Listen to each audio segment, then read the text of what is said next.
શિયાળે સોરઠ ભલો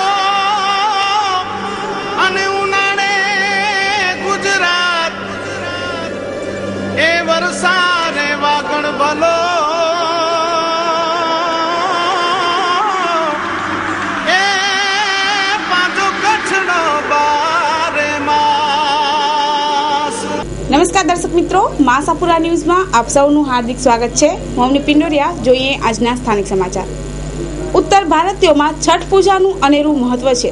સમગ્ર કચ્છમાં વસતા ઉત્તર ભારતીયોએ છઠ પૂજાની ઉજવણી કરી, જેમાં મોટી સંખ્યામાં ભાવિકો ઉપસ્થિત રહ્યા હતા। ઉત્તર ભારતમાં પરંપરાગત રીતે છઠ પૂજાની ઉજવણી કરાય છે અને આ દિવસે ઉભા રહી અને સૂર્યદેવની આરાધના કરવામાં આવે છે અને વ્રતધારીઓ સૂર્યદેવની પૂજા પણ કરે છે। વ્રતના બીજા દિવસે સાંજે સૂર્યાસ્ત વેળાએ જળ દેવતાની વચ્ચે હમીરસરમાં સામૂહિક પૂજા થઈ હતી। ઉત્તર પૂર્વીય અને ઈશાન ભારતના લોકપ્રિય છઠ પૂજાના તહેવારની કચ્છમાં પણ ધામધૂમપૂર્વક ઉજવણી કરાઈ હતી। કચ્છના આંગણે પ્રથમ વખત શરૂ થઈ ગઈ છે ઇન્ટરનેશનલ સ્ટાન્ડર્ડની school learning star international school, જ્યાં આપના બાળકને મળશે શાંતિપૂર્વક ભણવા માટેનું વાતાવરણ।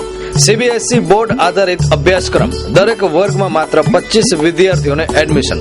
અમારી શાળાની વિશેષતાઓ છે digital classroom, computer lab, English language lab, library સાથે રોબોટિક્સ, રમત ગમતનું વિશાળ મેદાન પણ ખરું છે। હવે આપનું બાળક પણ વિશ્વના બીજા વિદ્યાર્થીઓ સાથે તાલમેલ કરશે એ અમારો વિશ્વાસ છે। તો એડમિશન માટે આજે જ સંપર્ક કરો।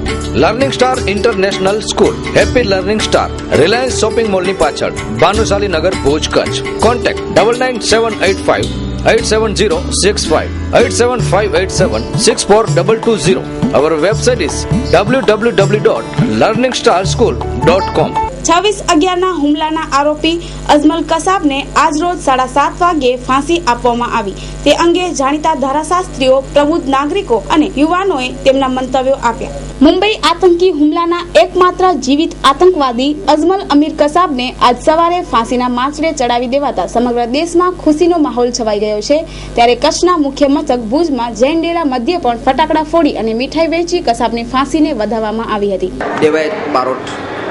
ફાંસી આપવી એ એક કાયદાનો નિયમ છે આપણે, કે જે લોકો ગંભીર ગુનાઓમાં સંડોવાયેલા હોય એને ફાંસીની સજા થઈ શકે છે। અને કસાબ 166 લોકોના મૃત્યુ માટે જવાબદાર હતો અને જે મુંબઈ હુમલો થયો એમાં 166 લોકો જે માર્યા ગયા હતા એ હુમલામાં કસાબ દોષિત હતો, એટલે એને ફાંસી આપવામાં આટલો ગેપ જે રહ્યો એની જે વાત કરો છો, તો એ બાબતે એટલું કહેવાનું કે આ એક આખી કાયદાકીય પ્રક્રિયા છે, લાંબી પ્રક્રિયા છે। ભારતના સંવિધાનમાં જ એવી જોગવાઈ કરેલી છે કે દરેક કાયદાકીય પ્રક્રિયાને અનુસરીને જ આખરી નિર્ણય કરવો।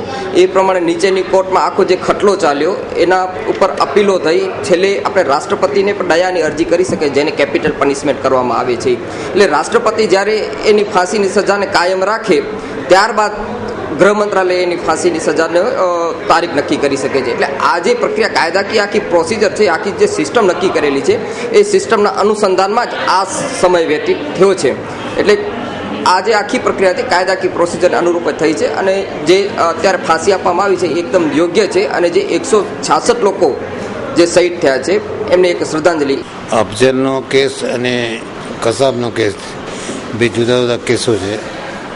કયા કેસમાં ક્યારે પરિણામ શું આવે તે આપણે કહી શકતા નથી। પ્રોસેસની અંદર ઘણું ટાઈમ લાગે છે અને જેટલું ટાઈમ લાગે છે એના માટે કોઈ જવાબદાર હોતો નથી। એ કુલદીપ શર્માની સામે જ છે। માર્યો છે મારા અસીલને, ઇબલા શેઠને માર્યો તો મેં ફરિયાદ દાખલ કરી લીધી ને હજી સુધી એનો નિકાલ નથી આવ્યો। જેસી that is the process of law. જે કાયદાની પ્રક્રિયા છે તે પૂરી કરવી પડે। આપણે એક કોન્સ્ટિટ્યુશનલ ડેમોક્રેટિક કન્ટ્રીમાં રહીએ છીએ અને એમાં જે કાયદાની જરૂરિયાતો છે તે પૂરી કરવાની જ હોય અને એમાં ટાઈમ લાગે તો એ લાગે। ઇટ્સ અ પ્રોસેસ ઓફ લો। નહીં, જાણ કરવાની કોઈ જરૂર નથી। કોઈ કાયદામાં લખ્યું નથી કે જાણ કરવી જોઈએ કોઈને। ક્યાં લખ્યું છે કોઈ કાયદો બતાવો જાણ કરવી જોઈએ? હા, અફઝલનું ચાલે છે। હવે નથી ગવર્મેન્ટ શું કરે છે એના માટે કોઈ વકીલ જવાબદાર નથી। કોઈ વકીલના વાંકે હોય તો તમે મને કહી શકો છો, પરંતુ સરકારની પ્રક્રિયા છે, જ્યારે કરે ત્યારે થાય। We are not responsible and president of India is the first citizen of the country. તમે એના ઉપરવટ જઈ શકો નહીં। એ ક્યારે નિર્ણય કરે છે, ક્યારે લે છે, એને શું કન્સિડરેશન છે એ એને જોવાનું છે। એના ઉપર કોઈનું ચાલે નહીં. Even the chief justice of India cannot direct any rate against the president. આ કોન્સ્ટિટ્યુશનલ ગેરંટી છે. અજમલ કસાબને ભારત સરકારે આજે ફાંસી આપી, તે વિશે આપણે જાણીશું ભારતના સિનિયર સિટીઝનોનું મંતવ્ય. કસાબને જે ફાંસી આપવામાં આવી એ યોગ્ય છે કે નહીં, અને જો યોગ્ય હોય તો આટલો વિલંબ, એના વિશે આપનું શું કહેવું છે? ફાંસી આપી એ તો યોગ્ય નહીં, અતિ યોગ્ય છે. પણ ખરેખર આ ફાંસી કે આવા કેસ હોય એનું આપણું એવું એક માળખું અલગથી આતંકવાદી માટે હોવું જોઈએ કે એના નિર્ણયો ફાસ્ટ ટ્રેકના હિસાબે કે ભાઈ એક 4 મહિના કે 6 મહિના એમાં કોર્ટ લેવલે થઈ જવા જોઈએ, અને રાષ્ટ્રપતિ લેવલે પણ 1 થી 2 મહિનાની અંદર થઈ જવો જોઈએ, જેથી કરીને આ આતંકવાદી છે કે આવી પ્રવૃત્તિ, દેશદ્રોહી પ્રવૃત્તિ કરતા હોય એના એ લોકોનો એક ભય રહે, આવું માનવું. બીજો એક એવો જ કેસ છે અફઝલ ગુરુનો, જે વિશે આજે આપણે મુખ્યમંત્રી શ્રી નરેન્દ્ર મોદીએ પણ ટ્વીટ કર્યું છે કે હવે અફઝલ ગુરુનું શું, તો એ વિશે આપનું શું કહેવું છે? ખરેખર તો અફઝલ ગુરુ છે એ સુપ્રીમ કોર્ટ સુધી આતંકવાદી છે એ પ્રૂફ થઈ ગયેલું છે. એટલે એના પછી એના માટે બીજા કોઈ મંતવ્યો કે કઈ વસ્તુ હોવી ડાઉટફુલ હોવું ન જોઈએ. એટલે જેમ પહેલાં કીધું એ રીતે આ ટાઈપના જે કેસ છે એ ફાસ્ટ ટ્રેકમાં 4 થી 5 કે 6 મહિનાની અંદર કોર્ટમાં પતવા જોઈએ, અને હાઈકોર્ટ રાષ્ટ્રપતિની પ્રોસિજર છે, દયાની અરજીની છે, એનો તો 30 દિવસની અંદર જ નિકાલ આવવો જોઈએ. તો જ કંઈક આમાં કોઈને ભય રહે અથવા તો દેશનું તંત્ર સુધરે, અને જે અબજો રૂપિયાને લાખો કરોડો આપણા સિક્યુરિટી આપણી એજન્સીઓ એની પાછળ જે આતંકવાદી પાછળ જે રોકાય છે એ બચે. મારું કહેવાનું એમ છે કે જો પકડાય ત્યારે આપણને લાગે કે તે ત્રાસવાદી છે અને હુમલો કરેલો છે તો તેને તરત જ ત્યાં જ મારી નાખવો જોઈએ. એટલે આવો બીજો કોઈ હુમલો કરવાની કોશિશ ન કરે ભારત પર. સંસદના હુમલામાં એક હજી આરોપી છે અફઝલ ગુરુ, જે 10 વર્ષ ત્યાં ભારતના સળિયા પાછળ છે, ભારતની જેલના સળિયા પાછળ. એનું શું થવું જોઈએ, એના વિશે આપનું શું મંતવ્ય? એને કસાબગોળે જ ફાંસીની સજા જ આપવી જોઈએ ને. કરે છે તે ખર્ચો નહીં કરવો જોઈએ, અને એને ગોળી જ મારી દે, પબ્લિકને આપી દેવો જોઈએ, પબ્લિક મારી નાખે. કેમ કે અજમલ કસાબને આજે જ્યારે ફાંસી આપવામાં આવી છે ત્યારે ભારત પર જે ભયંકર હુમલો મુંબઈમાં થયો હતો, હુમલો ભલે મુંબઈમાં થયો હતો પણ સમગ્ર ભારત પર એ હુમલો હતો, અને એક આખી વિચારધારા જે છે ત્રાસવાદની, એ વિચારધારાનો આજે એક સિમ્બોલિક ફાંસી આપવામાં આવી છે. આવી કોઈ દુનિયાના કોઈ પણ જગ્યાએ, પછી એ ભારતમાં હોય કે પાકિસ્તાનમાં હોય, આવા જે હુમલા કરનારા લોકો છે એની આ જ સજા હોઈ શકે. આજે ફાંસી આપવામાં આવી છે કસાબને, એ મને લાગે છે કે મુંબઈના હુમલામાં અવસાન પામેલ લોકો માટે એક શ્રદ્ધાંજલિ છે. એના બદલ હું ભારતના લોકશાહી દેશને અભિનંદન આપું છું, અને 26/11ના હુમલાનો જે આરોપી હતો કસાબ, એને હું સાચા મનથી જે મૃત્યુ પામે છે એને નમ આંખોથી શ્રદ્ધાંજલિ અર્પણ કરું છું. આ લોકશાહી દેશ છે ભારત, અને ભારતમાં ન્યાય પ્રક્રિયા છે અને રહેશે એવી આશા છે. ને આજે જ્યારે આનો અંત આવ્યો છે કસાબનો, ત્યારે અમે હર્ષની લાગણી અનુભવી છીએ કે આવા જે પણ દેશદ્રોહી માણસો હોય એને સજા થવી જોઈએ. અને ભારત એક એવો લોકશાહી દેશ છે કે વારંવાર જે આવા અચાનક જે આપણા ઉપર હુમલા કરે છે એને આજે લોકશાહીની જે આપણી પ્રક્રિયા છે એને પ્રમાણે એને સજા મળી છે. ને જે પણ એવા ગુનેગારો હશે એને હજી પણ ભારતનો લોકશાહી દેશ છે એ પ્રમાણે સજા ક્રમ પ્રમાણે મળવાની જ છે. ભારતમાં એક ચર્ચાનો વિષય બની રહ્યું હતું. 4 વર્ષ બાદ ન્યાય પ્રણાલિકાએ આજે અજમલ કસાબને ફાંસીની સજા જાહેર કરી, એ વિશે આપનું શું કહેવું છે? સૌથી પહેલે તો ન્યાયપાલિકાના આ પગલાંને હું ખૂબ આવકારું છું. આ સજા જ્યારે મુંબઈ ઉપર 26/11ના એટેક થયું ત્યારે એને તરત થઈ જવી જોઈતી હતી, પણ 4 વર્ષનો વિલંબ થયો, બહુ ખોટું થયું છે. હજી પણ અફઝલ ગુરુ ભારતની જેલમાં છે અને ભારતનો જમાઈ બનીને રહી રહ્યો છે. તેને પણ તાત્કાલિક અસરથી ફાંસી મળે એ કચ્છ જિલ્લા ભારતીય જનતા પાર્ટી પરિવારોથી હું માંગણી કરું છું. આપે કહ્યું અફઝલ ગુરુ 2004ની સાલમાં કેન્દ્રમાં ભાજપની સરકાર હતી, તે સમયે ભાજપની સરકાર શું નિષ્ફળ ગઈ? ના, ભાજપની સરકાર અફઝલ ગુરુને ફાંસી આપવામાં નિષ્ફળ નથી ગઈ. ભાજપની સરકાર 2004થી અફઝલ ગુરુને ફાંસી આપવા માટેની તમામ કાર્યવાહી કરી ચૂકી હતી. એના પછી જ્યારે યુપીએ ગવર્મેન્ટ આપી અને યુપીએ ગવર્મેન્ટ અફઝલ ગુરુને ફાંસી આપવામાં નિષ્ફળ ગઈ છે. કસાબને ફાંસી શું 2014ની શરૂઆત? ના, કસાબને ફાંસી એને રાજકારણ સાથે ન જોડવો તો બહુ સારું છે. કસાબ એક આતંકવાદી માણસ ધરાવતો માણસ હતો, જેને મુંબઈની અંદર સરેઆમ આતંક મચાવ્યો હતો, અને એ આતંકનો આજે નાશ થયો છે. એ બહુ સારી વાત છે. આપના પ્રશ્ન પ્રમાણે આ ખામી ન્યાયપાલિકાની નથી, સેન્ટ્રલમાં બેઠેલી કોંગ્રેસ ગવર્મેન્ટની ખામી છે. 4 વર્ષ સુધી જો ફાંસી ન મળતી હોય, આપના માધ્યમ દ્વારા હું જણાવવા માંગુ છું કે રાષ્ટ્રપતિ પાસે અરજી મોકલવામાં આવી હતી, તો સકા કારણે મોકલવામાં આવી હતી. આના પહેલા કેટલી વાર મોકલવામાં આવી હતી.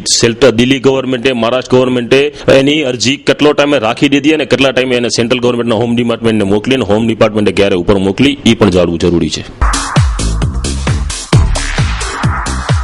કમ્પ્યુટર તેમજ લેપટોપ ખરીદવા માટેનું સૌથી ઉત્તમ સ્થળ એટલે કે ક્લિક કોમ્પ્યુટર હોલસેલ શોરૂમ, કચ્છનું એકમાત્ર multi brand showroom. Computer, desktop, printers, laptop, branded home theatres, CCTV કેમેરાની વિશાળ રેન્જ હવે એક જ શોરૂમમાં હોલસેલ ભાવે ઉપલબ્ધ. અમારે ત્યાંથી Lenovo, Dell, HP, Acer, Apple, Sony Vaio જેવી અનેક સ્ટાન્ડર્ડ બ્રાન્ડની પ્રોડક્ટ એક જ છત નીચે હોલસેલ ભાવે મેળવવા આજે જ મુલાકાત લેવો. અમારું સરનામું નોંધી લેશો. Click computer wholesale showroom, Uplipad road, Hatkeshwar મંદિર પાસે, આસ્થા સ્ટડી સેન્ટરની બાજુમાં, ભુજ, કચ્છ. કોન્ટેક્ટ નંબર કૌશિકભાઈ Goswami 9426494748 and 9426142824. Email address clickcomputers@ymail.com.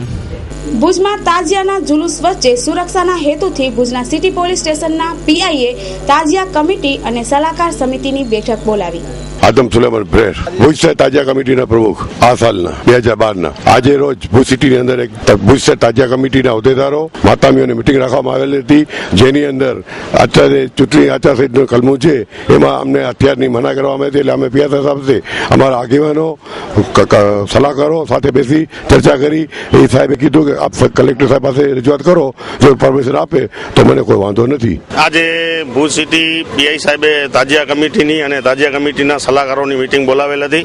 એમાં શનિવારે રાત્રે તાજિયા કતલની રાત્રે પોતાના માતામમાંથી નીકળી બજાર ચાવડી થઈને પાછા પોતાના માતામમાં જશે, અને રવિવારે આઝાદ ચોકમાંથી તાજિયા નીકળશે અને રાબેતા મુજબ જે રૂટ છે એ રૂટ ઉપરથી જઈ સરપટ નાકે તાજિયા ઠંડા કરવામાં આવશે. અને એના માટે ખાસ મિટિંગ બોલાવી હતી.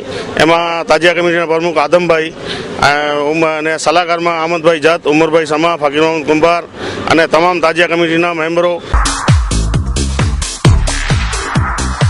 રાજલક્ષ્મી ફર્નિચર એટલે વિશ્વાસ અને ક્વોલિટીનું બીજું નામ. ભુજના પોશ વિસ્તારમાં અતિ આધુનિક ફર્નિચરની વિશાળ રેન્જ એક જ છત નીચે. અમારે ત્યાંથી ઇમ્પોર્ટેડ વુડન ઓફિસ ફર્નિચરમાં વિવિધ ક્લાસની ચોઇસ મળી રહેશે. સોફા સેટમાં વિશાળ રેન્જ મેટ્રો સિટીમાં મળે તેવી અલભ્ય રેન્જ આપના માટે હવે ભુજમાં જ લાવ્યું છે રાજલક્ષ્મી ફર્નિચર.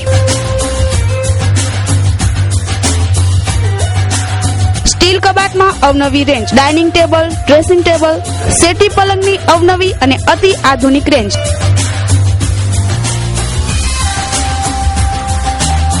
આપના શોરૂમનું સરનામું Rajlakshmi furniture, Anang ring road, Bhuj. Harshad Doshi 9825906250. વિધાનસભાની ચૂંટણી નજીક આવી રહી છે ત્યારે સુરક્ષા સઘન બનાવવાના ભાગરૂપે ભુજમાં આરએપી અને સ્થાનિક પોલીસ જવાનોએ ફ્લેગ માર્ચ કરી. ભુજમાં આગામી દિવસોમાં યોજાનાર વિધાનસભાની ચૂંટણી દરમિયાન અનિચ્છનીય બનાવોને રોકવાના આગવી તકેદારીના ભાગરૂપ ભુજ શહેરમાં રેપિડ એક્શન ફોર્સના જવાનો દ્વારા ફ્લેગ માર્ચ યોજના કરવામાં આવી હતી.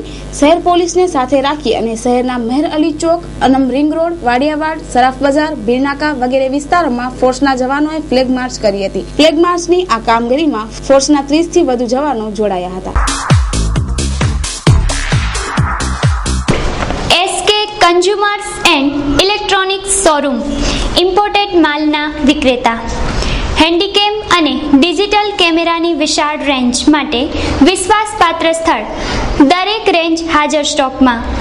કચ્છમાં સૌથી ઓછા ભાવે મોબાઈલ ફોન ખરીદવાનું સ્થાન એટલે SK consumer. Organ, iPod, Sony PlayStation, DVD player, binocular, hair dryer, hair strainer, hair remover, press, massager, cordless phone, caller ID phone, money check અને મની કાઉન્ટિંગ મશીન બધું જ એક જ સ્થળે. એટલું જ નહીં, 200 મીટરથી 2000 મીટર સુધી બેક લાઇટ ટોર્ચ તેમજ બ્રાન્ડેડ ઘડિયાળમાં વિશાળ રેન્જ જેવી કે Rado, Swisstar, Citizen, Casio, imported luggage, trolley bag, laptop bag, office purse, trekking bag, blanket, bedsheet, perfumes, body spray, સાબુ, hair colour, goggles, pocket purse, cap, kitchen, લોગ, imported shoes, socks, બેલ્ટની વિશાળ range.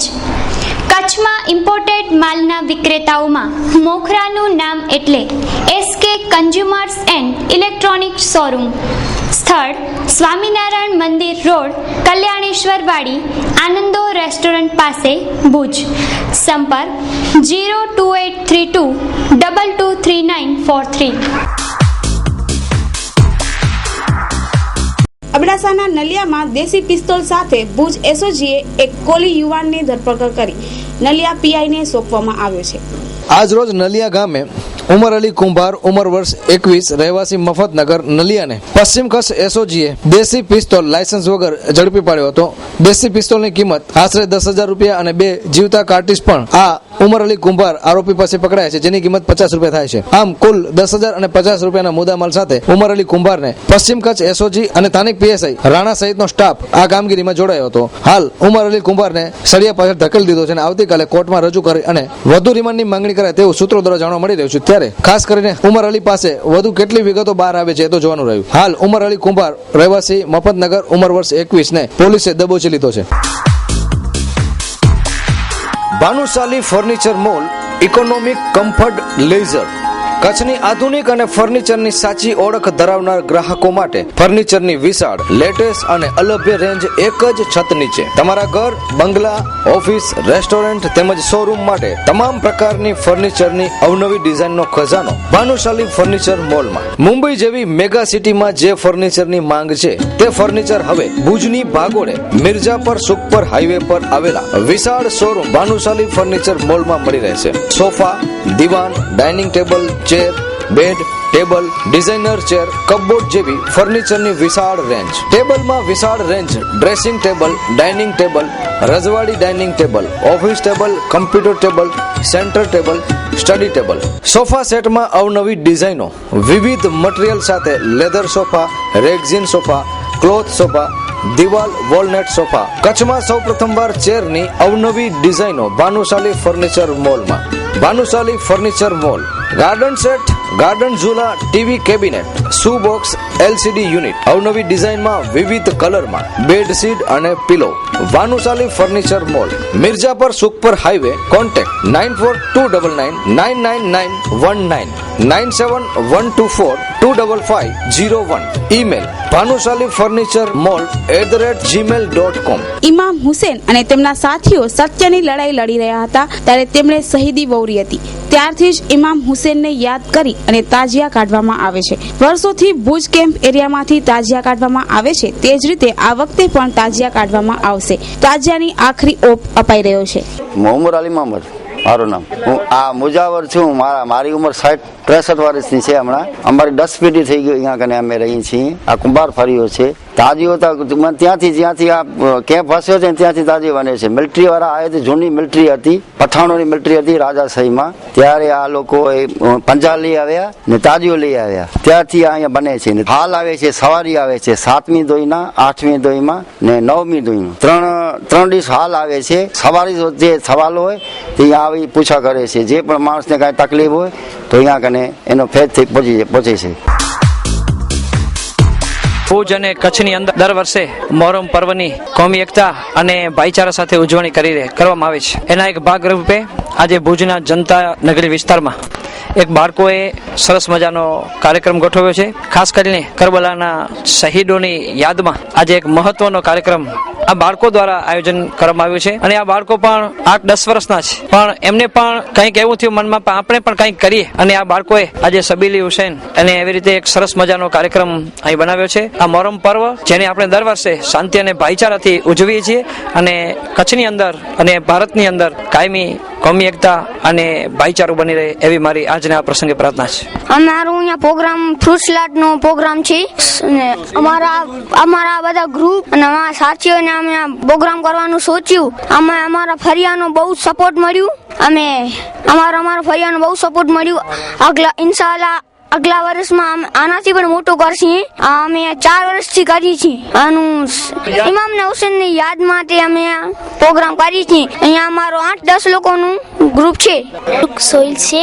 અમે 4 વર્ષથી આ programme કરીએ છીએ. સબીલા હુસેનનો programme છે. અમારે હુસેનની યાદમાં કરીએ છીએ. અમે જેના કારણે ફાળો લેવા જઈએ સારું સપોર્ટ કરીએ. Raj informatics.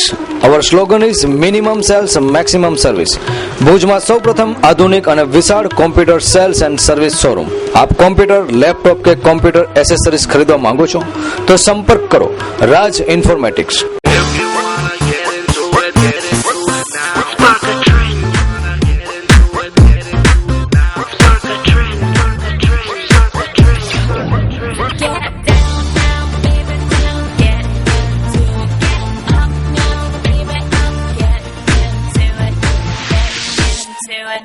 Spark a trend. Spark a trend. Vaio. Sony. Laptop તેમજ એલસીડીમાં તમામ કંપનીની તમામ બ્રાન્ચ એકમાત્ર રાજ ઇન્ફોર્મેટિક્સમાં ઉપલબ્ધ. Raj informatics, Kalpesh Gor. Mobile number 9825538167. Shop number 2, Dhaval commercial centre, near Chatibari ring road, opposite જિલ્લા panchayat, Bhuj, Kutch. Landline 02832253932. Website rajinformatics.com. Email rajinformaticsbhj@gmail.com. 7 પ્રકારના રિપોર્ટ કરવાના થાય છે. એ 7 પ્રકારના રિપોર્ટના ફોર્મેટ પણ અમે તમને આપી દીધા છે, જેથી કરીને એ તમને કઈ કે ભાઈ સ્ક્રુટિની પતે, નોમિનેશન પછી તરત સ્ક્રુટિની હશે, એના પછી તરત એમને પહેલો રિપોર્ટ એમને કમિશનમાં કરવાનો થાય છે. એનું જે ફોર્મેટ છે હરેક ઉમેદવારની યાદી તૈયાર થઈ જશે. પછી તરત પછી કેમ્પેન પીરિયડ પૂરો થશે. કેમ્પેન પીરિયડ પૂરો આપણો 15 તારીખે 5 વાગે, ત્યારે એમને ત્રીજો રિપોર્ટ કરવાનો થાય છે. પછી જેવું મતદાન પૂર્ણ થઈ જાય પછી તરત જ એમને ચોથો રિપોર્ટ કરવાનો થાય છે. ગુજરાત વિધાનસભાની સામાન્ય ચૂંટણી ડિસેમ્બર 2012માં થનાર છે અને કચ્છ જિલ્લાનો સમાવેશ ફેઝ 2માં છે. ફેઝ 2માં જ્યારે આ સમાવેશ થયો છે ત્યારે ચૂંટણી સંદર્ભમાં જે કોઈ તૈયારીઓ જિલ્લા વહીવટીતંત્ર દ્વારા કરવામાં આવી છે એની એક માહિતી આપવા માટે, કયા કયા પગલાં લેવામાં આવ્યા છે એની માહિતી આપવા માટે અને અત્યાર સુધી શું કઈ કાર્યવાહી કરવામાં આવી છે એની વિગતો આપવા માટે આજે પત્રકાર પરિષદનું આયોજન કરવામાં આવ્યું હતું. જે પ્રક્રિયા ચાલશે એમાં ચૂંટણી પંચના નિર્દેશો અનુસાર 23 તારીખથી ચૂંટણીના ઉમેદવારી પત્રો ભરવાની શરૂઆત થશે. 30 તારીખ ઉમેદવારી પત્રો ભરવાની છેલ્લી તારીખ છે. પહેલી તારીખ 1 ડિસેમ્બર જે છે એ મતપત્રો ઉમેદવારી પત્રોની ચકાસણીની તારીખ છે અને ત્યારબાદ 3 તારીખના રોજ ઉમેદવારો પોતાનો ઉમેદવારી પત્ર પાછી ખેંચી શકે એની છેલ્લી તારીખ 3 તારીખ છે. જે અટકાયતી પગલાં લેવાના છે એ અટકાયતી પગલાઓ જે લેવામાં આવ્યા છે, પોલીસ તંત્ર દ્વારા પૂરતા પગલાં લેવામાં આવ્યા છે. પ્રિવેન્ટિવ એક્શન્સ પણ પૂરતી સંખ્યામાં લેવામાં, પૂરતા માણસો સામે, સંબંધિત માણસો સામે લેવામાં આવ્યા છે. નોન બેલેબલ વોરંટ્સની બજાવણી પણ મોટા પાયે કરી દેવામાં આવી છે અને સાથે સાથે જે આર્મ્સની જમા કરવાના હતા એ મોટાભાગના હથિયારો પણ જે તે પોલીસ સ્ટેશનમાં જમા કરાવી દેવામાં આવ્યા છે. ખાસ કરીને જે સંવેદનશીલ નહીં પણ ક્રિટિકલ મતદાન મથકો જે ઓળખી કાઢવામાં આવ્યા છે, જે વલ્નેબર એરિયાઝ છે જે ઓળખી કાઢવામાં આવ્યા છે, વલ્નરેબલ જે માણસો છે એમને પણ ઓળખી કાઢવામાં આવ્યા છે અને ખાસ કરીને તમામ જગ્યાએ પૂરતી સુરક્ષાની વ્યવસ્થા અને તંત્ર દ્વારા સલામતીના પૂરતા પગલાં લેવામાં આવ્યા છે. જેમાં સેન્ટ્રલ પેરામિલિટરી ફોર્સિસ, રાજ્ય અનામત પોલીસ દળ, રાજ્યની પોલીસ, હોમગાર્ડ્સ આ તમામની વ્યવસ્થા કરવામાં આવી છે અને બૂથ લેવલ સુધીનું પ્લાનિંગ જિલ્લા વહીવટીતંત્ર દ્વારા ઇલેક્શન કમિશનના માર્ગદર્શન હેઠળ કરવામાં આવ્યું છે. ઉમેદવારોએ શું કેવી રીતે પોતાનું ડિક્લેરેશન જાહેરાત કરવી પડશે, શું જાહેર કરવું પડશે? ઉમેદવારોએ પોતાના જે કહી શકાય મિલકતની વાત, જંગમ મિલકત, સ્થાવર મિલકત, કુટુંબની મિલકત અને ત્યારબાદ જે આપણે કહી શકાય કે એમને પોતાના કોઈ ગુનામાં સંડોવાયેલા હોય, કોઈ ચાર્જશીટ થયો હોય, આ બધી જ વિગતો જે ઇલેક્શન પંચે ફોર્મ નંબર 26 જે એફિડેવિટ નક્કી કર્યું છે એમાં તમામ વિગતો આપવાની રહેશે આ વિગતો આરઓ દ્વારા દરરોજ પોતે નોટિસ બોર્ડ પર પણ મૂકવાની રહેશે અને પ્રેસને પણ એ નકલો ઉપલબ્ધ કરવામાં આવશે. આનો સ્કેનિંગ કરીને એની જે છે એ વિગતો ઈમેલ થ્રુ ઇલેક્શન પંચ સુધી પણ પહોંચાડવામાં આવશે. જે ઇલેક્શનની ડ્યુટી માટે જે કર્મચારીઓની નિમણૂક કરવામાં આવી છે જિલ્લા વહીવટીતંત્ર દ્વારા, ખાસ કરીને પોલીસના જવાનો, પોલીસના કર્મચારીઓ, અધિકારીઓ અને જે એસટી બસોમાં જે અમારા ડ્રાઈવર્સને એ લોકો આવશે આ તમામને માટે ઇલેક્શન પંચની સૂચના અનુસાર પોસ્ટલ બેલેટની વ્યવસ્થા કરવામાં આવી છે. સૌથી પહેલો જ્યારે એમને ઓર્ડર આપવામાં આવ્યો એમની નિમણૂકનો, ત્યારે એમને 12 નંબરનું ફોર્મ આપવામાં આવ્યું છે. ફોર્મ નંબર 12માં જે વિગતો ભરીને આવશે એના આધારે સેકન્ડ જે ટ્રેનિંગ ગોઠવવામાં આવી છે તે સમયે એ લોકો પોસ્ટલ બેલેટથી મતદાન કરી શકે એ રીતની વ્યવસ્થા કરવામાં આવી છે. એટલે અત્યાર સુધીમાં જે કર્મચારીઓ, અધિકારીઓ મતદાનથી વંચિત રહેતા હતા એના સંદર્ભમાં ઇલેક્શન કમિશને ખૂબ ઠોસ પગલાં લીધા છે. ટોટલ કેટલા કર્મચારીઓ હશે મતદાનની પ્રક્રિયામાં? ટોટલ જે છે એ 7,700 જેટલા જે અમારા જે વ્યક્તિઓ છે એના ઉપરાંત ઝોનલ, એના ઉપરાંત જે સેક્ટર સુપરવાઇઝર્સ અને સાથે જે રૂટ્સ ગાઈડ પડશે એ બધા જ એમાં કામગીરી કરશે. ખાસ કરીને મતદાતાઓની જાગૃતિ માટે આ વખતે આપણે કંઈક બાળકો દ્વારા એક સંદેશો મોકલવા માંગીએ છીએ, એ શું નવો પ્રયોગ છે? બાળકો દ્વારા એક સંકલ્પ પત્ર તૈયાર કરીને મોકલવામાં આવ્યો છે. જિલ્લા પ્રાથમિક શિક્ષણાધિકારી, જિલ્લા શિક્ષણાધિકારીશ્રીને પણ આ બાબતે સાંકળવામાં આવ્યા છે અને સ્કૂલોમાં બાળકો સુધી એ સંદેશો પહોંચે અને બાળકો દ્વારા એમના મા બાપ સુધી આ સંકલ્પ પત્ર પહોંચે કે અમે મતદાન કરીશું, એવો એક સંકલ્પ પત્ર એમને આપવામાં આવ્યો છે, જેથી બાળકો પણ પોતાના વાલીઓને આ બાબતને જાગૃત કરી શકે. જે નવા અધિકારીઓની નિમણૂક છે ક્યારથી આવી જશે? કયા કયા અધિકારીઓ આવી જશે? હા, જે ખર્ચના ઓબ્ઝર્વર્સ છે એ 2 કોન્સ્ટિટ્યુઅન્સી વચ્ચે એક છે, એ સંદર્ભમાં આપણે ત્યાં ખર્ચના 3 ઓબ્ઝર્વરશ્રીઓ 23 તારીખે આવી જશે. ત્યાર પછીથી 6 ઓબ્ઝર્વરશ્રીઓ જે જનરલ ઓબ્ઝર્વરશ્રીઓ છે દરેક કોન્સ્ટિટ્યુઅન્સી વાઇઝ એક છે, એ માણસો પણ જે એ ઓબ્ઝર્વર સાહેબો જે છે એ પણ 30 તારીખ સુધીમાં અહીંયા આવી જશે. અને જે લો એન્ડ ઓર્ડરના સંદર્ભમાં એક ઓબ્ઝર્વરશ્રી છે, સિનિયર લેવલના અધિકારીઓ છે, એ પણ આવી જશે. ઉમેદવારી પત્રો ભરવાની શરૂઆત 23 તારીખથી થશે. નોટિફિકેશન આવી જશે અને 23 તારીખથી 30 તારીખ સુધીમાં ઉમેદવારો પોતાનું ઉમેદવારી પત્ર સંબંધિત આરઓ જેની નોટિસમાં નક્કી કર્યા છે આરઓ અથવા તો એ આરઓની કચેરીમાં પોતે એ આપી શકશે. પહેલી તારીખ જે છે એ સ્ક્રુટિનીની તારીખ છે. તે દિવસે ઉમેદવારી પત્રોની ચકાસણી આરઓ દ્વારા કરવામાં આવશે અને ત્યાર પછી ત્રીજી તારીખ જે છે 3 ડિસેમ્બર એ તારીખ જે છે ઉમેદવારી પત્રો પાછા ખેંચવાની તારીખ છે. મતદારો પોતે જે વિધાનસભાની ચૂંટણી છે એ મુક્ત અને ન્યાયી વાતાવરણમાં યોજાવાની છે.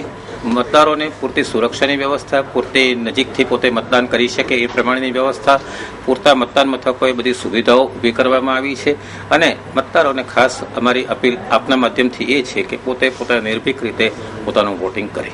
ખાસ કરીને કચ્છમાંથી ઘણા લોકો વિદેશમાં ધંધા અર્થે કાયમી વસવાટ માટે ગયા છે, જેને નોન રેસિડેન્ટ ઇન્ડિયન એટલે કે NRI કહેવાય છે. NRIની સંખ્યા કચ્છમાં ખૂબ જ ઘણી છે. જો તેઓ મતદાન કરે તો મતદાનનો રેશિયો ખૂબ જ ઊંચો આવી શકે છે, પરંતુ આ અંગે ચૂંટણી અધિકારી અને કચ્છ કલેક્ટરને આ અંગે પ્રશ્ન પૂછતા કાંઈ પણ કહેવાનું ટાળ્યું હતું. તો દર્શક મિત્રો, આ હતા આજના ટીવી સમાચાર. નવા સમાચારો સાથે આવતીકાલે ફરી મળીશું આ જ સમયે આ જ ચેનલ પર. ત્યાં સુધી અમને રજા આપશો. નમસ્કાર.